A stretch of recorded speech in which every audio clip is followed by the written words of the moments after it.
Welcome to the Truth Over Comfort show. Today's returning guest is John Kiriakou, who was in the CIA for many years and eventually went on to blow the whistle on the CIA torture program. I previously had him on the show to discuss that, the types of techniques the CIA would use, the black sites and everything in between.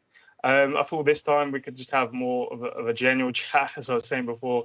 You know, these subjects you've spoken about over and over and over. And so I thought it'd just be a good idea to speak about stuff going on in the world, but other general topics too, just to see your personal insight being within the CIA and the government for that many years, and just yourself as well. But it's great to have you on again, John. How you doing? Thanks for the invitation, Louis. My pleasure. Yeah, no, I appreciate your time. I know you're a busy man going around doing the podcast, as hopefully everyone's been watching. Recommend all of the recent long form podcasts you've done. A lot of good information in there. So just to jump into one subject, actually just touching on within your career in the CIA and working in counter-terrorism. You know, the war on terror is still fluctuating on and off, and there's still a lot of fear about the risks of terrorism and going on in the Middle East and just generally in America and in the UK.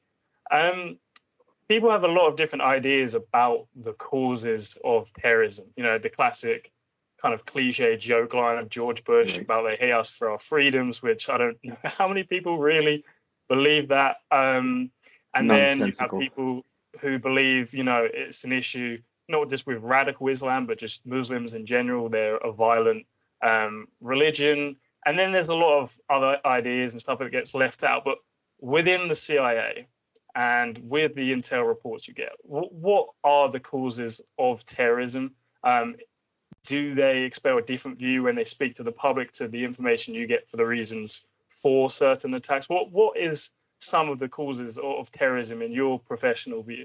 I think that I've nailed this down, at least in my own mind.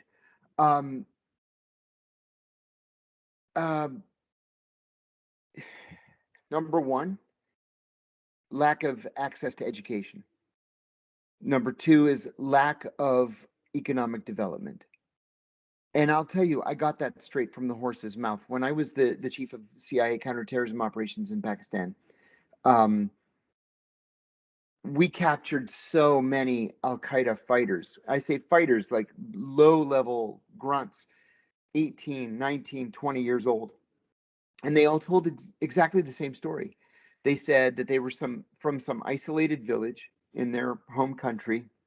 They had they didn't know how to read and write. They had no job skills, and they wanted to get married. But what man would want his daughter to marry a young man who can't read and can't write and doesn't have any skills and has no prospects for employment? So the local imam went up to them and said, "You don't want to stay in this isolated village. You should go to Afghanistan and make jihad against the Americans. And if you do that, we'll pay you $300 a month. And if you're martyred, we'll give your parents a $500 martyrdom bonus." Well, they had nothing else to lose.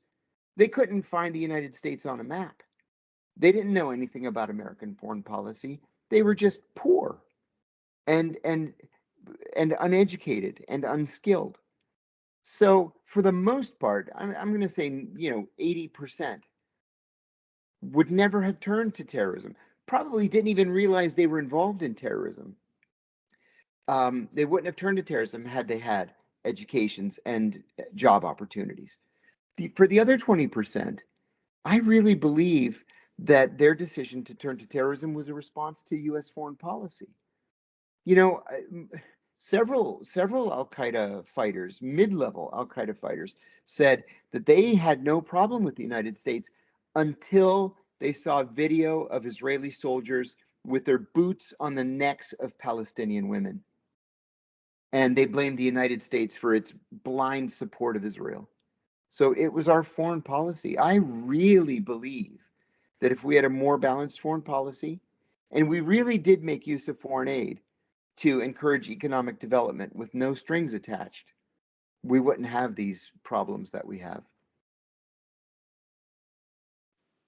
Yeah, no, I think, I didn't mention it before, but foreign policy is definitely, got to be a motivating factor. You hear it time and time again after the attack. A little bit later, normally, there was a response to the Iraq War, Afghanistan, or Israel.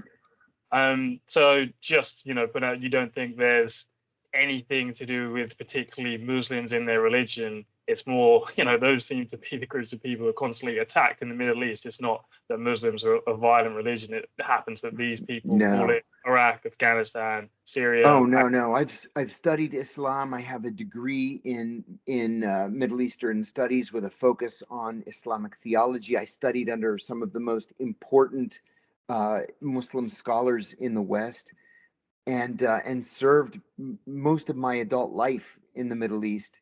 I've read the Quran. This is not a religion of hate or a religion of violence any more than Christianity is a religion of hate or a religion of violence. Of course, there are going to be extremists on all sides. We see them every day in the news. But no, in terms of Islam being a violent religion, no, I've never believed that. Yeah, I mean, you've got, over 2 billion Muslims around the world, most of them peaceful. You take that number, there's not too many attacks. I mean, you have, say, a Christian American who goes to the war in the Middle East and Iraq. No one's necessarily saying it because he's a Christian. It's just the rules aren't really played for both sides. That's right. People are like, oh, why don't Jews or Hindus, why are they not, doing terrorist attacks? It's normally because we're not attacking those people. Why would they attack us? There's no reason to. So within the CIA, in your position, knowing that some of the motivation is foreign policy, specifically, US, NATO, Israeli foreign policy. What do the people, the higher ups in the chain at the CIA and government think about that? Do they know that and they're like, it's just blowback, like that's just the price to pay? Because when it gets put out to the public, it's you always push it away from foreign policy. It's never about that. It's never about the war in Libya. This is the problem with the CIA being not being a policy agency. The CIA is tasked with the job of a CIA officer is very simple. It is to recruit spies to steal secrets, and then to analyze those secrets to provide the policymakers with the best information to make policy. Foreign policy is made at the White House, essentially. It's carried out by the State Department, but it's made at the White House. And the White House is always a political entity. As a political entity, it is subject to outside pressure by the best funded organizations. And arguably the best funded organization is going to be AIPAC, the Israel lobby, and supporters of AIPAC, and supporters of think tanks that are supportive of Israel. And so the Israelis have a greatly outsized influence on American foreign policy. They spend their money very smartly. They spend it, or AIPAC spends it supporting pro-Israel congressional candidates, to the point where not only will you be accused of being anti-Semitic if you're not Zionist, you're now accused of being anti-Semitic if you're not a supporter of Benjamin Netanyahu as a person. That is so outrageous that I can't even believe we've gotten to this point. But this is indeed the point we've gotten to. It's funny, too, because when you look back in modern American history, that wasn't the case until 1969. In 1969, Richard Nixon made a major policy decision, and that was to protect Israel no matter what. No questions asked. And that's when AIPAC became a political force to be reckoned with in the United States. It wasn't always this way. It's been this way since 1969. Yeah, no, just for people, I'd recommend watching some of the recent podcasts you did, as I know you go into about kind of the CIA's view about Israel, and you tell that story about kind of diplomats who went there and Israel kind of messed with them and their house and break in to know, like, we're messing with you, we can, ended up chopping off was it the dog's tail? The dog's tail. Yeah, I won't make you go into that because I know you've told it many times. I recommend people go into that. I'll put it up on the screen. How this is behind the scenes with, you know, the frenemies kind of thing that's going on. You already started to say there were red lights. You know, you're told that day one, it's like you see China, you see Russia, you see Israel as like spy threats or whatever. That's right. So people at CIA, I would imagine, have a love-hate relationship here. Is that fair to say? It's mostly just a hate relationship. I never met anybody at the CIA who was pro-Israel. Never. Not one. Not a single person. No. No, not a single person. And it's because they make it so hard to like them. You know, if we're supposed to be their best friends, we have this special relationship. Well, I'll tell you the same story I told Danny Jones. I worked with this guy for years, and he married a woman in the office. Really terrific people, both of them. Terrific people. And when I was going out to Bahrain on my rotation to the State Department, the wife was going out to Jerusalem because she got the same rotation to the State Department. So because she had worked with the Israelis for many years, the station decided to declare the two of them to the Israelis. So they land and they go straight to Mossad, and the chief said, these are my officers. She's on rotation to the State Department, and he's just going to study Arabic at the University of Tel Aviv. Right? No harm. So they're there for a little while. They go to a party at the ambassador's residence, and they come home, and all of their living room furniture had been rearranged. And they were like, you know, not cool. But this is what the Israelis do. They break in the house. They rearrange all your furniture just to say, ha, fuck you. We can do anything we want. So they're there working. Months pass. They're having a good time. They go to the ambassador's Christmas party. Now, they're living in Jerusalem. The embassy at the time was in Tel Aviv. And so it's about a 30 or 40-minute drive to get from one city to the other. They come home at the end of the party, and people had taken shits in all of their toilets in their house. Every toilet had shit in it. You know, not cool. They're not doing anything. They're not working against the Israelis. They're just doing normal stuff. He's studying Arabic. She's just in the embassy's, economic section or whatever. And then when their tour was over, 2-year tour, the ambassador threw a going away party for them, which is a normal thing. And they get back to the house, and the dog is under the dining room table whimpering because somebody had cut the dog's tail off, and they wrapped it with gauze and with medical tape. You know, why would you do something like that? What do you hope to gain except to make us hate you? You know, if you're trying to win friends and influence people, that's really not the way you're going to want to go. So now here are these people who, if anything, were, moderately supportive of the Israelis, who came home only with bitterness and hatred toward the Israelis for this harassment that lasted for 2 years. Why? Why would you do that? What do you hope to accomplish? Do you ever think that some of that is people who want you to think it's them? I'm steel manning it, but... In a place like Israel, though, there's nobody else sophisticated enough to do something like that. So just going back to what you said there about Israel, people probably don't really associate it with causing terror. Can you just explain what you mean by the blowback of our support for Israel? Do you have any examples within your time or beyond? Because, the support was always strong there, but now, we have the internet and the current war. Sure. The United States purports to be not just a country that supports human rights, but the greatest supporter of human rights in the world. That's just simply not true. We completely turn a blind eye to human rights in Israel. I was speaking just recently in the last couple of weeks with an Israeli human rights attorney, who told me that since the conflict in Gaza began, thousands and thousands of Palestinians have been scooped up and placed in Israeli prisons without being charged with a crime. Okay, that's a human rights violation. But even worse, they're not permitted to speak. And I mean, like, at all, for any reason. They're not permitted to speak. And over the last 6 months or so, they're not permitted to walk. inside prisons. They have to go from point A to point B on their hands and knees. Now we're seeing prisoners, Palestinian prisoners, being released from Israeli prisons, and they look like death camp survivors, gaunt, underfed, malnourished. It's a clear human rights violation, and Israel is a first world country.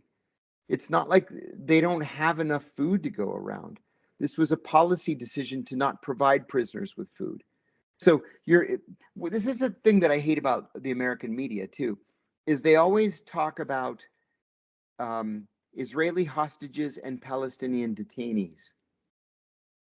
What's the difference between the two? The Palestinians are as much hostages as the Israelis being held by Hamas are hostages. And believe me, I'm anti-Hamas. I believe Hamas is a terrorist organization, but I like to think that I understand why it has come to the fore as a group. You can only suppress or oppress a people for so long before they're finally going to react. And we saw the reaction. Why is it, do you think, Israel treats the prisoners so badly? And, because people would argue, these people are terrorists, or, similar to the US, where they think someone's a terrorist or they think they're going to stop terrorist acts, and these people kind of get caught up in it. Or is it something different to the US? Because there is the element of kind of the dehumanization of Palestinians to Israelis, where Muslims were dehumanized in the war on terror, but it's not the same because they're not neighbors or within each other. So why do you think they do treat them so poorly? I think that it's because official Israeli policy is to encourage all Palestinians to leave Palestine. Donald Trump was not joking when he said he wanted to develop Gaza into beachfront, resort real estate that would be better than Monte Carlo, he said. You can only do that if there are no Palestinians living there. And I really believe that that's the goal. We're seeing unprecedented Israeli settlements in the West Bank right now. And it's because the world's attention is diverted. It's on Gaza. Well, people are dying every day in the West Bank, and more Palestinian land is being stolen in the West Bank. And it's because official Israeli policy is to throw everybody out. The ones that you kill, you kill. The ones that you don't kill, get them to leave. And so we know, for example, that the United States, the Trump administration, has spoken to the governments of Jordan, Egypt, Saudi Arabia, Albania, Indonesia, about just taking all Palestinians and resettling them in their countries. Of course, that's it actually meets the legal definition of a genocide, but nobody seems to really care very much about that. Here in the United States, not just in the United States, also in Canada, in synagogues around both countries, they're having what they call real estate seminars following Shabbat services. They're not real estate seminars. They're seminars on how to get your name on a list to take possession of stolen Palestinian land if you want to be a settler in the West Bank or Gaza. That's a war crime. You can't do that. But the Israelis are doing it, and the American and Canadian governments are allowing them to do it. Yeah, I think they also are speaking to Somalia and Sudan as well, or Somaliland as well. And yeah, there's that clip that went around a while back of that American. He's speaking American, and he's in the West Bank, and he goes to that house, and he's like, give me a house. They're like, no, like, we're not giving. It's like, if I don't take it, someone else will. It's not my fault. Just, it's not my fault. I didn't do it. And they're like, no, but you're trying to take my house. He's like, well, if I don't, someone else will. And if me being in England, if I was Jewish, I could literally just fly, go over to Israel, go to the West Bank and steal someone's house and probably be supported by the army and no consequence. It's crazy. Sure. And if they put up a fight, then they're shot, or their olive trees are bulldozed, their homes are bulldozed, and they end up living in tents or in caves. And the Israelis hope that eventually they'll just get tired and leave. Yeah, and it's crazy, like you were speaking before about anti-Semitism. If you say, I don't think Israelis should steal Palestinian houses in the West Bank, no one would go, "Oh, that's anti-Semitic." Now it is, and even going back to the anti-Semitism there, even if I've heard, like Jewish people and at crowds at rallies where they're, Jews for Palestine, they're called like self-hating Jews. They're called traitors. Yes. People like threatening them and screaming at them. And there's articles of people writing this like this self-hating Jew thing, and just like you don't have to be for Israel if you're a Jew, and you don't have to be Jewish to be a Zionist, as we can see many people support the existence of Israel. But it's a bizarre situation. Just going over the border to Syria within the discussion of terrorism. Well, what do you make of HTS? Because, before I'd have people on and speak about Syria, and you talk about, did we purposely, was we directly arming Al-Qaeda and ISIS, or was it indirectly, or did arms fall into them, or was it through Saudi Arabia? So now with HTS, it's like, oh no, now, the UK have visited there. The EU, Germany, they're just they went to the World Economic Forum. So it went from like, was it direct to now, like, was it David Miller? He was a university professor who was fired for being anti-Zionist. And he put out a tweet and he was like, I wonder how long until Syria HTS regime is at the World Economic Forum. It was like a month. Yeah. You're exactly right. This is an American foreign policy with which I have a very serious problem. Al-Qaeda attacked the United States on September 11th, 2001, and killed 3,000 people in one morning. 3,000 people. I was one of many, many people who dedicated my life to working against Al-Qaeda, to locating Al-Qaeda leaders and killing them. ISIS was formed by a faction of Al-Qaeda that believed that Al-Qaeda wasn't radical enough. And it slaughtered civilians in Iraq and Syria and elsewhere. And that's who the U.S. decided to throw its lot in with. So they changed their names, Harakat Tahrir Sham, Al-Qaeda, the Nusra Front, whatever it is, they're terrorists who meant us harm. But we convinced ourselves that Bashar al-Assad was so evil that he had to be overthrown at all costs. My position all along was that whether you like Bashar al-Assad or not, he was the only thing standing between the Christian community in Syria and utter annihilation. And so that's now what we're seeing. We've gotten into bed with Al-Qaeda, regardless of what name they happen to be using today. We worked with Israel and Turkey to overthrow the Assad government. And now we've installed the next generation Osama bin Laden as the leader of this country. So what do we do? How do we answer, the Antiochian Orthodox of America when we say, sorry, we installed a government in the country and it's going to slaughter your relatives. It's going to wipe out the Christian community. It's going to wipe out the Alawites. We don't really seem to care. The Israelis like it, which I don't understand at all, because I always believed that the devil you know is better than the devil you don't. The Israelis jumped in with both feet to overthrow Assad and have taken what can only be described now as a buffer zone. It's an illegal buffer zone. The Syrians don't seem to mind.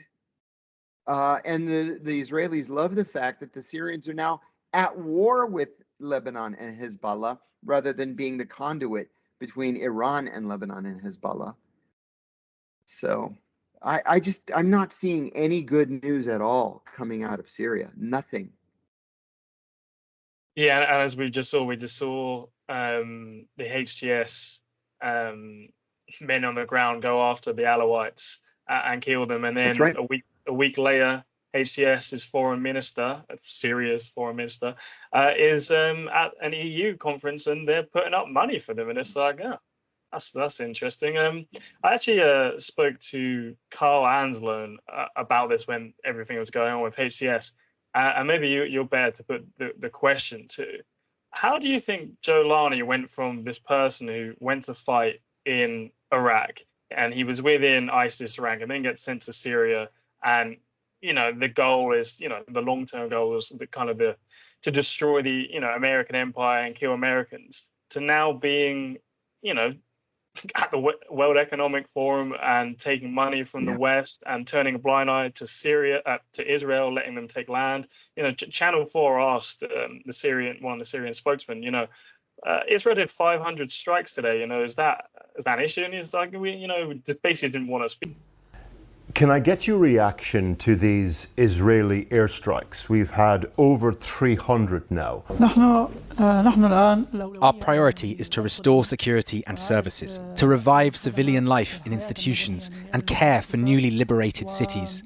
There are many urgent parts of day-to-day life to restore: bakeries, electricity, water, communications. So our priority is to provide those services to the people. I understand it's not your priority, but are you honestly telling me that you have nothing to say about Israel striking 300 sites in this country? Have no doubt, we want everyone to respect the sovereignty of the new Syria. This point is very important to us. So, do you think there's a chance that Jolani could be an asset now, like a Western asset? Like, how did he go from that to this, or is it he just wants power and that's the way to get power? No, I think he's a very savvy businessman, and I think that he came to the conclusion early on that it's better to be friendly with the West than to be the enemy of the West. And so the very first thing he did was to invite the American Assistant Secretary of State, Barbara Leaf, and the Assistant Secretary of State for Hostage Affairs to go to Syria. And this is like days after he took power. In exchange for recognition, the $10 million bounty that the U.S. had on him was lifted. And now we're all friends. And so you have the U.S. carrying his water in places like the World Economic Forum or the European Union, where the U.S. whispers to the EU leadership, Jolani's okay. You can deal with him. And so now we don't have to worry about weapons making their way from Iran through Syria. It's just not a problem anymore. And we don't have to worry about a Russian presence in Syria anymore. When the Russians have to issue a public statement saying, we would really appreciate it if you would respect our military bases, they've lost. And that's exactly what happened. Do you think that the Trump administration will change course at all? Because obviously this happened under the Biden administration. They facilitated HTS's rise, as in on the march when they overthrew the government. They provided intelligence. They got the other rebel groups to work with them, and they coordinated for them. Do you think Trump will change at all? I mean, J.D. Vance put out a few statements where he was like, how we let these terrorists take over and going to kill Christians and such. But they're so close to Israel. I mean, see, and that's the key right there. Even if Donald Trump cared about Syria, and I think he doesn't, I would fully expect the Israelis to pick up the phone and say, hey, listen, this Syria thing, back off. We're okay with it. And I think that's exactly what's happened. Yeah, I mean, he hasn't really commented on it at all, really. And it's already done. I mean, and it's only going to help with the world moving more towards China and Russia. This is a pretty massive win, especially as you said, with the Iranian weapons through Syria into Lebanon to Hezbollah. It's a huge win and very unexpected. Mm-hmm. So what do you? So we started off kind of the conversation about the causes of terrorism. And that terrorist group, Al-Qaeda, it has roots back to Mujahideen against the Soviets in the 80s, and Bin Laden being a financier there. And he was on, I think, the Independent newspaper. He's a freedom fighter. We then go fight them. We talk about all these different causes. does this just not shine a light on, I don't know how people get so freaked out about, the reason for terrorism. They're like, it must be this. And then HTS is right there, and people just, they don't get the story on it. What does this mean for terrorism, Well, in one respect, it sort of proves that terrorism works, right? I mean, you can be a member of Al-Qaeda and then further radicalize and be a member of ISIS and dedicate your life to killing Americans or Brits or other Westerners, and then take over a country and say, oh, all that stuff I said about terrorism, I was just being facetious. We should work together. Hey, can I have $10 billion and some weapons? And then that's where we find ourselves. Honestly, though, Louis, to me, this goes to the failure of American policy. And this goes to the success of Turkish foreign policy. The Turks and the Israelis could not possibly have played this any better than they did. And I don't know how it was that the U.S. was either not paying attention or just didn't have a policy ready to go, where the Turks moved in and were able to effect the overthrow of the Assad government over the course of 2 weeks with Israeli pressure in the south. And the Americans' response was, wait a minute, what just happened? Have you not seen, there was an article, I think it was in the Telegraph I was referring to earlier, so that the US knew about the rebellion in advance, and I can't remember the exact name of the group, but they said, this is your moment. It's either your dream or die, basically. And they got them to work with HTS, and they had communication. So obviously they was involved. That was the Kurds. The U.S. has sponsored over the last 10 years or so a quote unquote independent Syrian opposition group, but most of the money and the material went to the Kurds, and they were working together, the Kurds and this independent group. And so when the Americans either were told or realized that the Turks were moving forward and they were going to open the roads to Damascus, the U.S. jumped in and said, wait, we want a part of this too. And I think that's what happened. That piece in The Independent, I think, was 100% correct. Or the Telegraph, not The Independent. It was in the Telegraph. Yeah, I have a subscription to the Telegraph. That's where I saw it. Yeah, no, it was an interesting piece because it was a little bit after, because everyone heard about Turkey green lighting it. And I mean, this happened just like days after the ceasefire between Israel and Hezbollah, which is interesting timing, obviously. But yeah, it's just crazy. You have, we invade Afghanistan and Iraq and the rest because of 9/11. And we talk about a safe haven, right? The safe haven in Afghanistan, which is why we have to go after the Taliban. And then instead of just a pocket of a safe haven in a country, we're like, let's just give this group a whole country. Like, hey, it went from a safe haven to, here's the government, and come to the World Economic Forum, and the British, the Germans, the French will give you some money, and it's great. And it shows you how much we hate Iran and Russia, that we would jump into bed with Al-Qaeda, and not just jump into bed with them, but open doors to the West. Because, if they are attending the World Economic Forum and opening relations with Western European or European Union countries, and eventually with the United States, and by the end of the year, we're going to have an open and operating embassy in Damascus again. The idea is going to be to try to develop the Syrian economy enough and westernize them enough so they're not a threat to Israel. They do what the Turks tell them to do, and not be a problem for the United States, all the while keeping the Iranians and the Russians at bay. Yeah, I mean, the Russian side of it's interesting. I mean, they say, can we keep our bases? It looks like they think they maybe are. I'm not really sure. I haven't kept data. It looks like they're keeping Latakia, but the other one's closed. Yeah, and it kind of, I mean, there's a lot of speculation about deals and all these things. I don't know exactly what happened, but they seem to kind of just get on with it, and they even put out, we need to build relations with this group because it's happened. So who knows what really happened there? But just sorry, was you going to say something? Yeah, I was going to say something. One of the things that kind of surprised me and disappointed me was, you remember exactly 1 week before Assad was overthrown, it was a Saturday, he and his family went to Russia.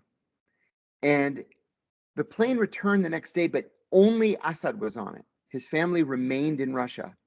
A week later, he went again to Russia and never left. Well, in the week between the first trip and the second trip, that plane made 3 more trips to Russia. And it was just laden down with cash and artworks and everything Assad could pack onto the plane to take with him into exile. And you would think that in that week, the Russians would have done something to try to solidify their presence in the country, and they didn't do anything at all.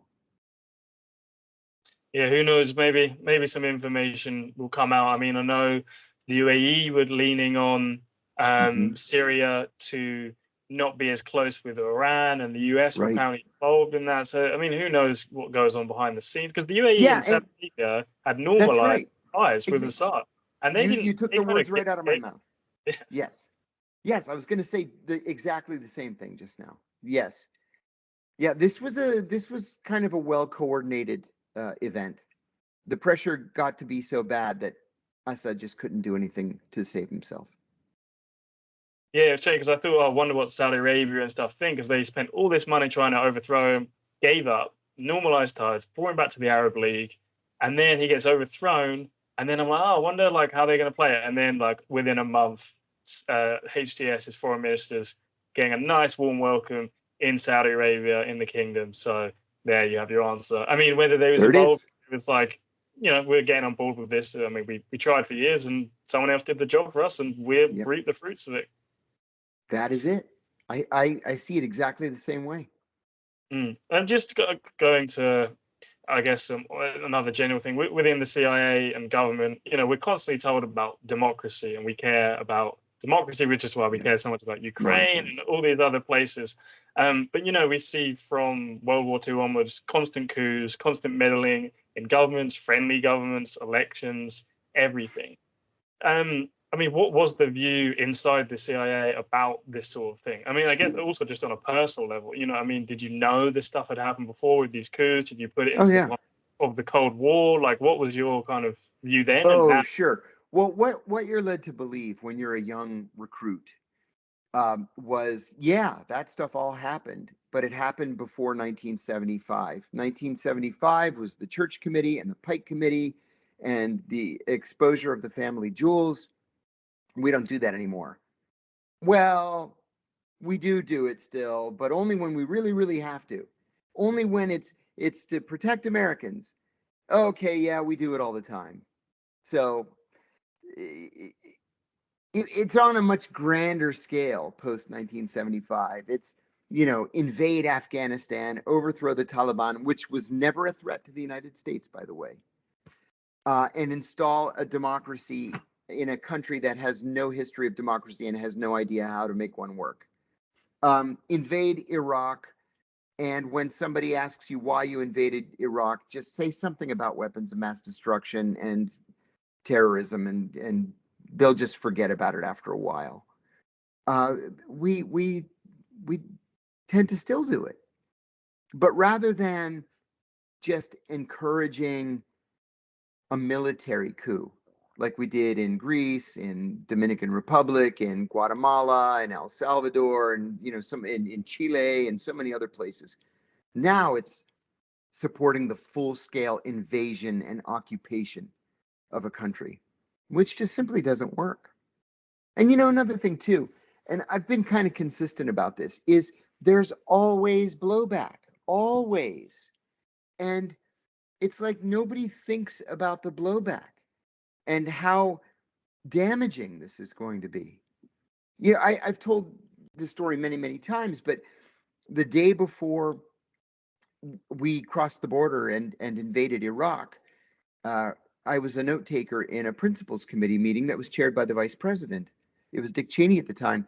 And one of the senior directors from the National Security Council said, when we cross that border tomorrow, they're going to throw flowers at us. And I said to George Tenet, the CIA director, afterwards, do these people know nothing about the Middle East? Do they know nothing about history? And he said, no, they don't. But the CIA's job is to implement the policy, not to make it. Do you And think so they actually believe? Do you think they? Is that something they even say to them? Do they actually believe that? Because from the outside, it's always hard not to be more conspiratorial. Well, but it's groupthink. It's groupthink where everybody is saying every day, Saddam Hussein is so bad. Saddam Hussein is so evil. Look what he did. He just issued a presidential proclamation saying that if you criticize him, you have to have your tongue cut out and have it nailed to the front door of your house, which is true. He did issue a proclamation, but nobody ever had their tongue cut out. He murders everybody he doesn't like. He murdered his own brother. He murdered his own 2 sons-in-law. We have to overthrow him. They're going to throw flowers at us because we're going to liberate them from this evil, demonic leader. It's like, actually, no, they're going to rally against a foreign invader and occupier. And it's because you guys don't understand the Arab mindset and you don't understand the history of the Middle East. But people like Donald Rumsfeld he shook his hand. Everyone's seen everyone. Famous he photo. shakes his hand, and we knew they was using chemical weapons on the Kurds and the Iranians in the Iran-Iraq war. There's documents that explicitly say we knew, and then we even found out they was coming from Western Europe, and some of them were subsidiaries of American companies. I mean, and we backed it and backed it and backed it, and then we turn on him when he invades Kuwait. I mean, it's just so strange. Like Donald Rumsfeld shakes his hand. They have this policy, and they're like, "This guy's evil," and they could have gone like, "Well, we was using him against Iran then," but it's like, right? Yeah, he's evil. And the policy at the time, you're talking about the Reagan administration during the 1980s. The policy was to support both Iran and Iraq because we hated them both, and we wanted that war to last as long as possible so that they would destroy one another. It's scandalous, and that's why when he's dropping chemical weapons on the Kurds and massacring thousands of innocent civilians and electrifying the swamps in southern Iraq outside Basra and electrocuting, both fishermen and Iranian troops, we just said, well, that's war. That's a shame. Yeah, no, there definitely was that, the whole Iran-Contra scandal with playing them off each other, whether we preferred Iraq to Iran, I'm not particularly sure. But just on that, actually, I know we've only got a few minutes left. Just, I guess, with the war on drugs question, the Contras, it was always alleged that, the Contras were using, cocaine sales and things like that. But, how involved or not at all do you think the US government, the CIA, was with the Contras and cocaine and the speculation that, crack in the 80s in the inner city and then, Ricky Ross, all that type of thing? Was that as bad as people think, or was it, we knew it was going on, but we turned a blind eye because we wanted the Contras to overthrow the Nicaraguan government and there was a ban on Congress to fund them, which is why we were selling the weapon through Israel to Iran. What do you make of the speculation about the complicity in the drug trade at that time, and all beyond as well?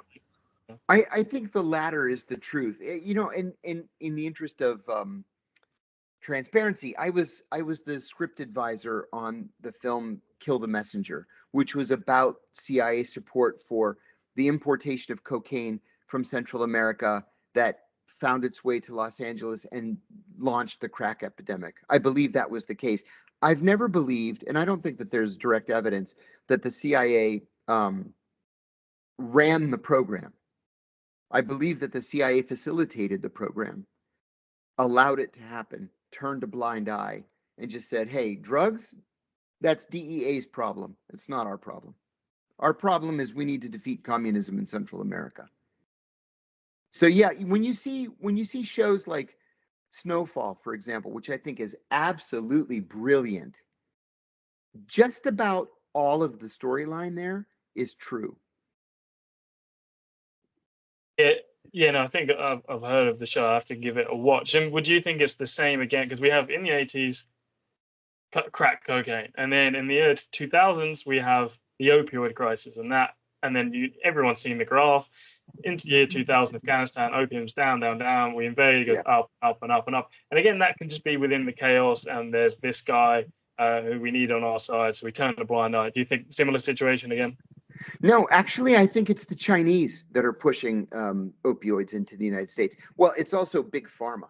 We know what Big Pharma has done to this country, but it's the Chinese, and it's the same thing we did to the Iranians and the Russians with heroin poppy from Afghanistan.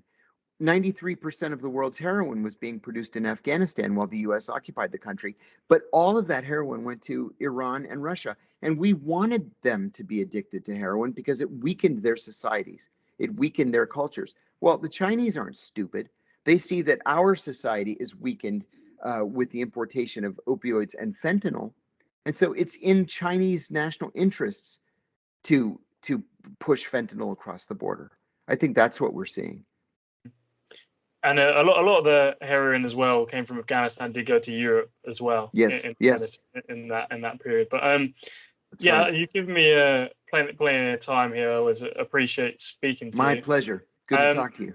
Yeah, no, I'd love to have you on again. Just general discussion. It's good to get your thoughts. But again, thanks for your time, and I recommend people watch some of the recent podcasts you've done. Are you doing a show at the moment with Colonel Douglas McGregor about the JFK files? I saw a clip come up. Is there something going on there, or was that? I did an episode of Piers Morgan's show on that issue, and I've got a show on a platform called Unified Television. It's UNIFYD Television, and we specialize in these CIA stories, these conspiracy stories, and we try to prove or disprove some of the stories and to tell historical stories based on declassified CIA documents. So it's called CIA Declassified, and it's at Unified TV, UNIFYD. Yeah, I'll put that in the show notes on the screen. I know it's not really a CIA thing, but do you cover at all anything that's come out about Epstein? I know you've discussed him, Jeffrey Epstein, and your thoughts. Yeah, we did an episode on Epstein, and I sort of laid out the evidence that shows that he was most likely a Mossad agent of access. Mm-hmm. Yeah, no, yeah, I saw that. Okay, yeah, I'll put that all in the show notes. Again, thank you for your time, and have a lovely rest of the day. It's nice and early for you still. Thanks, nice and early. I have lots of work to do. Thanks, good to talk to you. Thank you. See you later.